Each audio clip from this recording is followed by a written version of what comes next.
सभी विद्यार्थियों का स्वागत है। आज हम लोग पाठ 16 सम्मिति पढ़ेंगे। सम्मिति क्या है? तो सम्मिति माने दो बराबर भागों में बांटना। जब हम किसी चीज़ को मोड़ दें तो वो क्या हो जाए, देखने में एक दूसरे पर चिपक जाए। जैसे कि ये हाथ हमारा दोनों सम्मित है, अगर हम इसको इसके ऊपर रख दिए तो ये क्या हो रहा है, एकदम एक जैसा है, पीछे वाला नहीं दिखा, तो ये सम्मित है।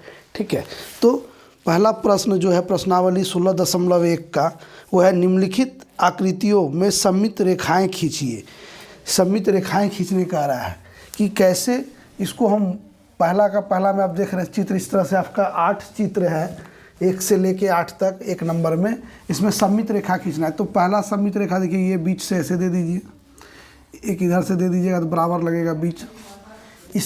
इसमें सम्मित रेखा ये बराबर होगा और ये बराबर होगा दूसरा में। तीसरा में सम्मित रेखा आपका एक ये होगा, एक ये होगा। इसको बीच से भी इधर से भी बांट सकते हैं, ऐसे भी बांट सकते हैं। मैंने ये जो ब्लू वाला है ये रेखा पे ही आएगा, बनाने में थोड़ी दिक्कत हुई होगी। ये इस तरह से होगा, ठीक है। इसको ऐसे बांट सकते हैं। 4 नंबर को कैसे बांटिएगा, तो 4 नंबर में देखिए, एक रेखा ये होगा सम्मित रेखा, एक रेखा ये होगा। इसको उठा के अगर इस पर रख देंगे तो बराबर होगा, लेकिन ये बीच में नहीं होगा। 5वां प्रश्न में देख रहे हैं कि त्रिभुज में है, इसको ये सम्मित होगा। इसमें सम्मित रेखा आपका ये वाला होगा, इसमें सम्मित रेखा बीच से इसमें सम्मित रेखा देखिए, एक ऐसे, एक ऐसे, ऐसे ऐसे, इस तरह से सम्मित रेखा होगा। ये 1 नंबर का प्रश्न था, ठीक है। प्रश्न संख्या 2 में कह रहा है निम्नलिखित आकृतियों में सम्मित रेखा खींची गई है। इस बार रेखा खींचा गया है, दूसरे छेद को दर्शाइए। एक छेद दिया हुआ, दूसरा छेद बताना है कहाँ पर है। तो पहला प्रश्न देखिएगा कि ये त्रिभुज है, एक छेद यहाँ है, इससे सम्मित रेखा इस तरह से है। तो ये छेद जब इसके ऐसे पलटेंगे, यहाँ से मोड़ेंगे, इस रेखा पर मोड़ेंगे तो ये छेद यहाँ पर आना चाहिए। फिर ये सम्मित रेखा दिया हुआ, तो ये छेद कहाँ होना चाहिए, इसमें यहाँ पर होना चाहिए और यहाँ पर छेद होना चाहिए। तीसरा प्रश्न आप देखिएगा कि सिर्फ रेखा खींचा हुआ है, सम्मित रेखा खींचा हुआ है, लेकिन छेद दिया ही नहीं है। अब छिद्र दिया नहीं है तो हम कहाँ छेद बनाएं, ये समझ में नहीं। अगर मान लीजिए यहाँ देते हैं तो यहाँ हो जाएगा, बीच से मुड़ जाएगा, लेकिन इसको जब बीच में इधर से मोड़ेंगे तो कहाँ आएगा, यहाँ मोड़ेंगे तो यहाँ पर लेना होगा। अब यहाँ अगर ऐसे करके इसको मोड़ते हैं बीच में इस तरह से, तो यहाँ भी लेना होगा, ठीक है।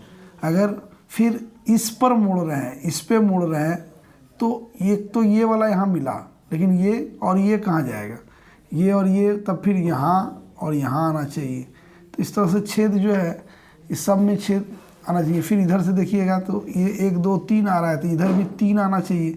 तो 1 आया, ये दूसरा कहाँ लेंगे, इसमें लेंगे कहीं, और ये तीसरा। तो इस तरह से छेद होगा इसमें, ठीक है। चौथा प्रश्न में आप देखिए कि ये दिया हुआ है रेखा यहाँ पे, तो छिद्र यहाँ पे, छेद यहाँ पर होगा। 5वां प्रश्न में सम्मित रेखा इधर है, तो यहाँ पर छेद इस जगह होगा, तब इसको मोड़ेंगे तो। फिर इस प्रश्न में वही बात है, 2 रेखा दिया हुआ है, ये अगर इसको इस रेखा के अनुसार मोड़ते हैं तो छिद्र यहाँ होगा। फिर अगर इसको उठा के मोड़ते हैं तो यहाँ भी छेद होना चाहिए, तब बराबर होगा। अब बराबर हो जाएगा ये। तो ये 2 नंबर प्रश्न है।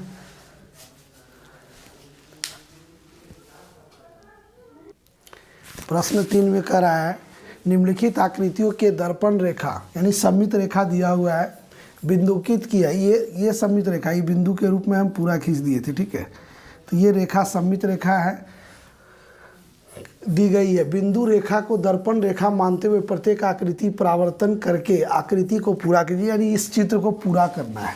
कैसे करेंगे, तो देखिए ये जैसे इधर से दिया है वैसे इतना दूर पर इसको ले जाइए, फिर इधर से ऐसे, जैसे समझ लीजिए कि दर्पण पे हम खींच रहे हैं, कोशिश करेंगे कि बन जाए। ये लगभग इस तरह से। इसको देखिएगा तो ऐसे, फिर ऐसे आएगा, फिर ऐसे, फिर नीचे जाएंगे और फिर यहाँ मिला देंगे। ये वाला में इसको ऐसे कर देना है। इस चित्र में देखिएगा ये बिल्ली का चेहरा बन जाएगा, ठीक है।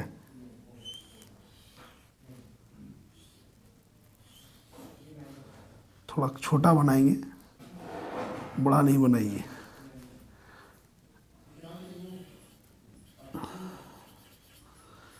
उसके बाद इधर जितना बड़ा, इधर भी ये नाक है, इसका रंग देंगे और 3 गो मूंछ ऐसे है, इसका मुंह है थोड़ा बड़ा, ठीक है। अब इसमें ये क्या किया है तो देखिए ये इस तरह से है, थोड़ा बड़ा ही लीजिए, ठीक है। ये इधर ऐसे है तो इसको ऐसे कर दीजिए, इधर नाक ऐसे है तो इधर कर दीजिए, ये आँख इस तरह कर दीजिए, इसको ऐसे ले लीजिए और इधर कान बना दीजिए। हो गया चित्र पूरा। ये था 3 नंबर का प्रश्न, ठीक है। प्रश्न 4 में कह रहा है निम्नलिखित आकृतियों के लिए अधिकतम सममित रेखाओं की संख्या बताएं। तो पहला है समबाहु त्रिभुज। समबाहु त्रिभुज जिसकी तीनों भुजा बराबर हो, ये बराबर, ये सब भुजा बराबर है, तो इसमें सममित रेखा देखिए, एक इधर से लेंगे तो बराबर हो जाएगा, इधर से लेंगे तो भी बराबर हो जाएगा, यहाँ से लेंगे तो भी बराबर हो जाता है, इसमें हो जाएगा 3। समद्विबाहु, समद्विबाहु त्रिभुज अगर लीजिएगा तो 2 भुजा बराबर होता है, ठीक है। ये भुजा इसके बराबर है, तो सिर्फ ये रेखा अगर लीजिएगा तो दोनों बराबर होते, इसमें होगा 1। वर्ग, वर्ग आप जानते हैं, चारों भुजा जिसका बराबर होती है, इसमें सममित रेखा क्या गो, 1 2 3 4, तो इसका 4 हो जाएगा। वृत्त, वृत्त में तो अनंत होगा, अनंत।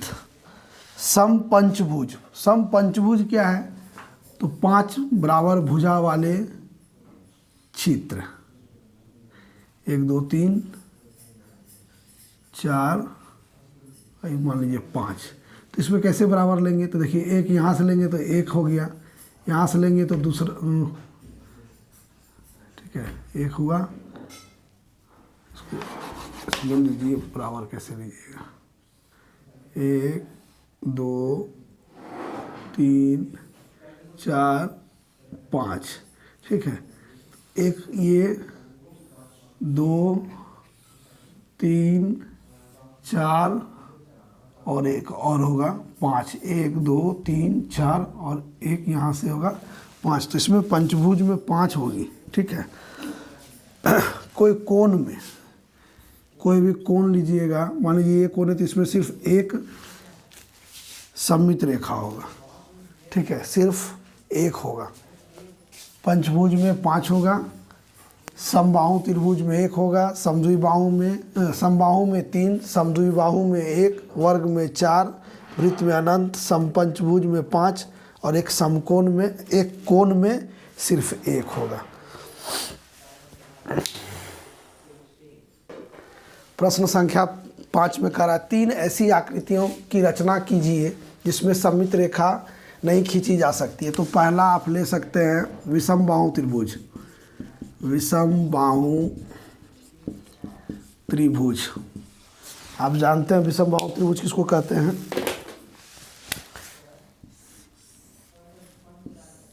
यह है विषम, सममित रेखा नहीं होगा। दूसरा आप किसको ले सकते हैं तो समलंब ले सकते हैं या समांतर चतुर्भुज,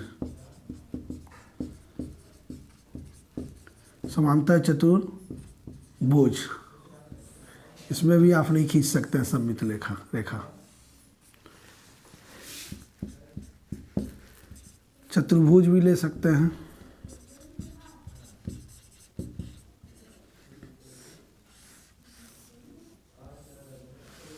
इसमें भी नहीं खींच सकते। तो इस तरह से हम लोग आज इस वीडियो में आपको सममिति का प्रश्नावली 16.1 का प्रश्न 1 से लेके 5 तक बतलाए। बचे हुए 5 प्रश्न अगले वीडियो में हम बताएंगे। हमारे साथ हमारे चैनल देखने के लिए सभी को बहुत बहुत धन्यवाद।